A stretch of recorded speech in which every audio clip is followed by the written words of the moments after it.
Victorian age کا novel نگار، انگریزی زبان کا ناول نگار تھامس ہارڈی اپنے خوبصورت ناولوں کی وجہ سے خاصی شہرت رکھتا ہے، اور ان کے ناولوں میں سب سے مشہور میرا خیال ہے کہ وہ تھا ٹیس آف دا دربرویل۔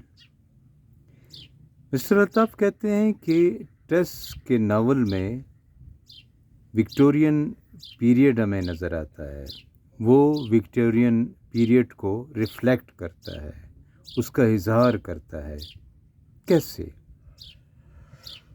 ہارڈی ایک پیسمسٹک رائٹر تھے، نمبر 1۔ نمبر 2، یہ جس دور کو یہ اظہار کرتا ہے اپنے اس ناول میں، وہ وکٹورین ایرا ہے۔ وکٹورین ایرا آپ کے سامنے ہے کہ یہ وہ ایرا ہے جس میں انتہائی اسٹرکٹ قسم کے ایرسٹوکریٹک جو سیٹ اپ ہے انگلینڈ میں، اس کا وکٹورین ایرا میں پھر ساتھ ساتھ اس ایرا کی جو زوال شروع ہو جاتا ہے، اس کا ڈاؤن فال، اس ڈاؤن فال کو ریپلیس کرنے کے لیے ایک نیا کلاس اٹھتا ہے، وہ ہے رائزنگ بورژوازی، وہ ابھرتا ہوا ایک بورژوا کلاس، وہ اس میں ان سیٹ اپ کو دکھا۔ پھر یہ ایک رورل سیٹ اپ ہے، یہ ایک لڑکی ہے ایک خاندان سے، مسٹر جان ڈربرفیلڈ کی بیٹی ہے۔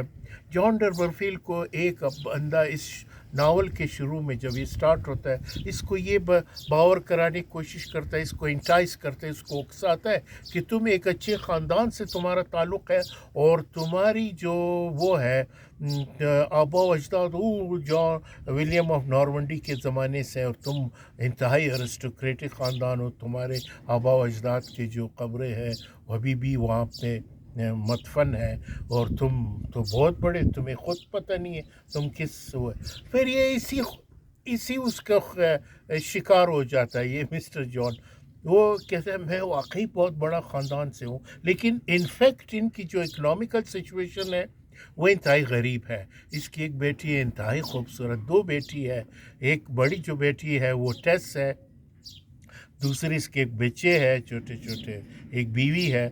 یہ ایک عجیب سلسلے سے یعنی ذہنی ٹارچر سے یہ لوگ شکار ہو جاتا ہے اس کا، اور پھر یہ اپنے آپ کو ارسٹوکریٹ سمجھنا چاہتا ہے، اکنامیکل انگریزوں میں ایک اچھا، چیز۔ ناول کے شروع میں جب وہ یہ نیوز سنتا ہے، جی یہ خبر سنتا ہے، وہ اپنے خاندان کو جب بتاتا ہے، جی ہارڈی اس کو بہت خوبصورت ڈسکرائب کرتا ہے۔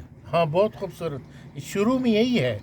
پھر یہ دکھاتے ہیں اس کی بیٹی جو ہے، اس ناول کی جو ہیروئن ہے ٹیس، اس کی پروٹوگونسٹ، وہ کس طرح سرکمسٹانسز کا، کس طرح اپنے خاندانی جو وہ ہے اس کا شکار ہو جاتا ہے، وکٹم آف سرکمسٹانسز بن وکٹم جاتی ہے۔ آف سرکمسٹانسز بھی، اور ساتھ ساتھ اپنے یہ جو نام نہاد اس کے والدین، اس کے والد کا ایک خاص فخر ہے، ایک پرائڈ کہ ہم ایک اچھے خاندان سے تعلق، وہ اس کو بیچتا ہے کہ ہمارے آپ جائیں ادھر، ہم نے سنا ہے ہمارے ایک اور بھی رشتہ دار ہے، ریلیٹیوز ہے، وہ ادھر کسی جگہ رہتا ہے، اس کے بڑے فارمز ہیں، آپ جائیں اس کے پاس، ان کو کہو کہ ہم بھی آپ کے خاندان سے تعلق رکھتے ہیں، ہم ایکول، ہمیں ٹریٹ کرو، اور بلکہ شاید آپ کو ملازمت بھی دے، ہماری اقتصادی حالت بھی صحیح ہو۔ یہ جب جاتا ہے وہ ہے ایلک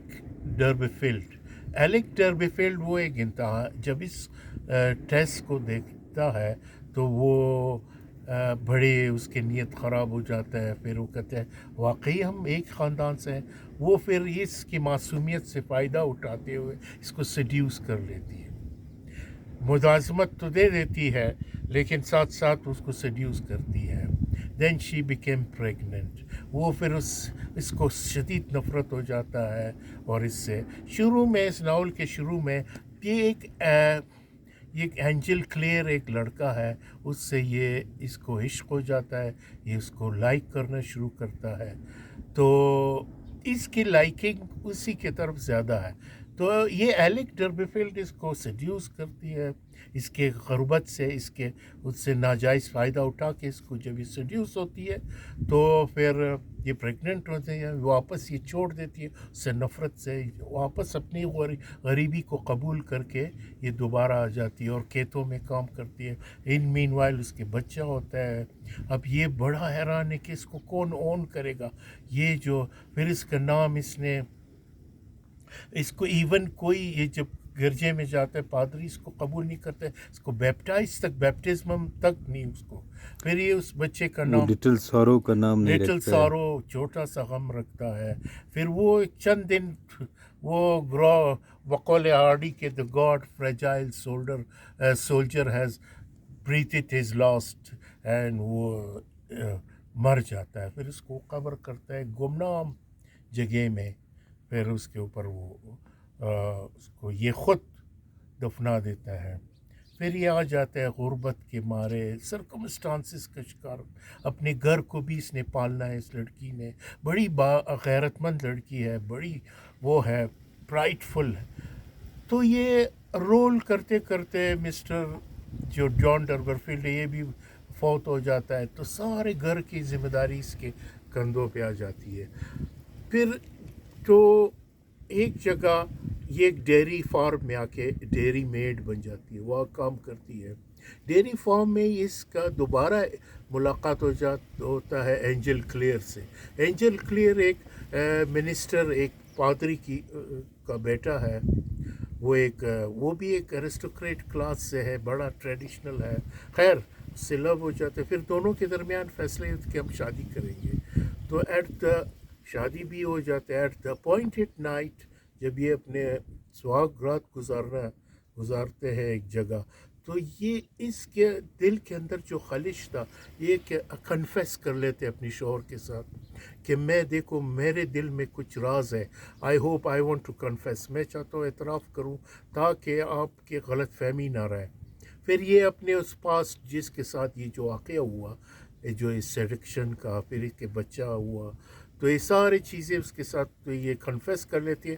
تو اس دوران جو اینجل کلیئر ہے اس پر ایک شدید ناگواری گزر جاتا ہے، اس کے دل میں شک پیدا ہوتا ہے، پھر اس انداز سے اس کو لو نہیں، اس کا دل ٹوٹ جاتا ہے۔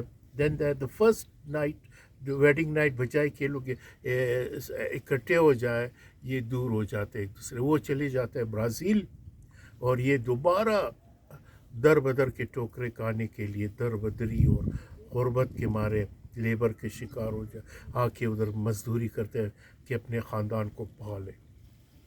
یہ ٹیس یہ ہیروئن، تو دیکھیں حالات کیا ہوتا ہے آخر میں۔ یہ دوبارہ ایلیکس جو ڈربیفیلڈ ہے یہ وہ اس سے ٹکرا جاتی، اس کو کسی نہ کسی اس کو چارم دلا کے، اس کو دولت کا لالچ دلا کے اس کے ساتھ دوبارہ اکٹھے ہوتا ہے۔ پھر ان مین وائل سالوں گزر جاتا ہے، اینجل کلیئر دوبارہ آتا ہے، اس سے جب ملاقات ہوتی ہے اس وقت یہ اس کے ساتھ گزار رہا ہے، تو یہ اس کے ساتھ دوبارہ بھاگ جاتی ہے، لیکن چلتے چلتے اس کو قتل کر لیتا ہے جس شخص نے اس کی زندگی کو برباد کی تھی، اس کو قتل کرتا ہے اور یہ دونوں نکل جاتے ہیں۔ پھر آگے کب تک بھاگے، ایک جگہ آتا ہے رات کو یہ گزار لیتے ہیں ایک ہاؤس میں، ایک سیکلیڈڈ ہاؤس ہے وہاں پہ، پھر ان کے جو مالکن کو پتہ چلتا ہے لوگ وہاں سے بھی بھاگتے ہیں۔ پھر ایک دن اسٹون ہینج ہے انگلینڈ میں ایک ویرانے میں، یہ کہتے ہیں ہم یہاں سے شپ کے ذریعے نکل جائیں گے انگلینڈ سے باہر، لیکن اس وقت یہ سوئی رہی ہوتی ہے کہ اوپر سے پولیس آ جاتا ہے، اس کو گھیر لیتا ہے اور ٹیس کو اریسٹ کر لیتا ہے۔ Then she was sentence to hang, اس کو سینٹینس سنا لیتا ہے، وہ ہینگ ہو جاتی ہے، یعنی پھانسی کی سزا ہو جاتی ہے۔ آخر میں وہ آخر جیل میں کے باہر جھنڈے کو جب دکھاتے ہیں جیل کے کہ اس کو باہر سزا سیاہ ہو جھنڈا گئی ہے۔ لہراتا ہے اور یہ اپنے اس وہ انجام تک، جملہ بڑا اچھا لکھا ہے۔ اس میں آخر میں جو آرڈی نے جو کمال کی جو اس نے وہ دی ہے، اس نے کہتا ہے کہ جسٹس واز ڈن ہائے ہائے ہائے، کیا اینڈ دا خوبصورت۔ President of the immortals in Aeschylean phrase, had ended sports with chess, and the d'Urberville's knights and dames slept on in the tombs unknowing. The two speechless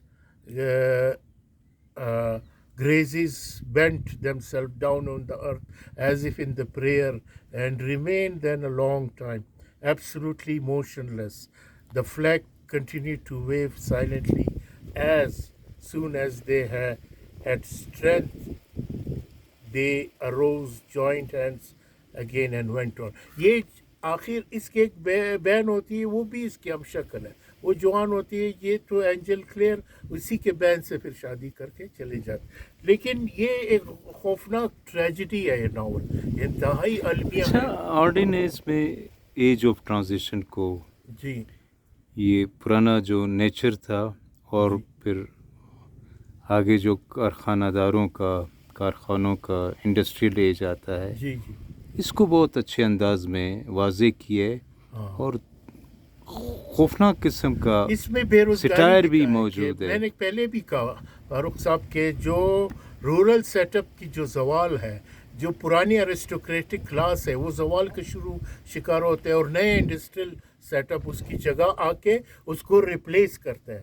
یہ ہوتا ہے کہ آخر میں بے روزگاری، غربت وغیرہ وغیرہ اس کی شکار اس سے ہوتے ہیں. ہم ویسے کیا مراد لیں گے اس ناول سے؟ اس میں آرڈی کا وہی ٹون پھر اس میں پوشیدہ ہے کہ Pessimism. جو بدنصیبی ہے کسی بھی خاندان میں، خاصاً اس کے فیمیل کی جو بدنصیبی ہے اس خاندان کے، یہ دکھاتے ہیں کہ یہ جو پتہ نہیں اس کے آبا و اجداد نے کیا کی تھی، کہ کس گناہوں کا یہ لوگ سزا کاٹ رہا ہے، کہ ان کے آنے والے نسلیں اس کی خمیازہ بھگتتا ہے ٹیس کی صورت میں. ٹیس کا کوئی قصور نہیں تھا، وہ ایک انوسنٹ لڑکی تھی، لیکن وہ سرکمسٹانسز کا شکار. وہی چانس کا جو آج آرڈی ایک پیسمسٹ رائٹر ہے، وہ ایک قنوتی رائٹر ہے، وہ اپنے ہر ہیروئن کے ساتھ، اپنے ہر کرداروں کے ساتھ آخر میں یہی سلوک کرتا ہے، اس کو چانس اور واقعات کا سزاوار قرار دیتا ہے اور اس کو اس کے انجام. لیکن وہ مختلف انسٹیٹیوشنز کو اپنے سٹائر کا نشانہ بھی تو بناتا ہے. اس میں جی جو اس بچے میں کا نام وہ پادری نہیں رکھ رہا تھا، پادری نے اس کو وہ بیپٹائز نہیں کی، اس کو قبول نہیں کی. پھر وہ جو اینجل کلیئر جیسے اس کا لور جو ہے اس سے بڑا پیار کرتا ہے، وہ بھی جب یہ سنتا ہے وہ آخر میں وہ دل برداشتہ ہو کے یعنی منافقتوں کو دکھایا ہے. ہاں ان چیزوں کو دکھایا ہے. لیکن اس میں اس پیور وومن کا، اس ایک بیوٹیفل کنٹری گرلز جو جس کی سیڈکشن، اس کا کہانی دکھایا ہے کہ واقعی ایک بے گناہ پرندہ جو شکار ہوتا ہے اپنے پرے کا، اپنے شکاری کا جو شکار ہو جاتا ہے، یہ اس طرح اس کو دکھایا ہے. Thank you sir. ویلکم.